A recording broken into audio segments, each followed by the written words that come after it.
Assalamualaikum warahmatullahi wabarakatuh. Baiklah, di sini saya atas nama Muhammad Asbil Fajri dan rekan saya yang bernama Alfian. Di sini kami akan membaca hasil diskusi kami dari materi makalah kami. Baiklah, di sini materinya pendekatan dan model analisis kebijakan pendidikan. Perlu diketahui, pendekatan itu terbagi dua. Pertama, pendekatan deskriptif dan pendekatan normatif. Pendekatan deskriptif itu adalah suatu prosedur atau cara yang digunakan dalam penelitian, pengembangan ilmu pengetahuan, baik ilmu pengetahuan murni maupun terapan, untuk menerangkan suatu gejala yang terjadi dalam masyarakat. Kedua, pendekatan normatif. Pendekatan normatif yang sering juga disebut pendekatan preskriptif merupakan upaya dalam ilmu pengetahuan untuk menawarkan suatu norma, kaidah atau resep yang dapat digunakan oleh pemakai dalam rangka memecahkan masalah. Selanjutnya, model analisis kebijakan pendidikan. Yang kita ketahui, banyak macam model analisis kebijakan pendidikan. Yang pertama, model prospektif. Yang kedua, retrospektif. Yang ketiga, integratif. Nah, saya jelasi. Model prospektif itu yaitu model analisis kebijakan yang dilakukan sebelum sebuah kebijakan diterapkan. Yang kedua, model retrospektif yaitu kebalikan dari model prospektif. Bagaimana setelah kebijakan itu dilaksanakan, model ini sering dinamakan model analisis evaluatif, menganalisa dampak terhadap pelaksanaan kebijakan.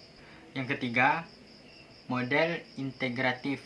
Model ini juga dinamakan dengan model analisis komprehensif atau holistik, karena analisisnya dilakukan atas konsekuensi sebelum maupun sesudah sesuatu kebijakan dioperasikan. Bagian B, metodologi dan langkah-langkah analisis kebijakan kependidikan. Metodologi kualitatif dalam analisis kebijakan lebih tertarik untuk melakukan pemahaman secara mendalam terhadap suatu masalah-masalah kebijakan daripada melihat permasalahan kebijakan untuk kepentingan generalisasi.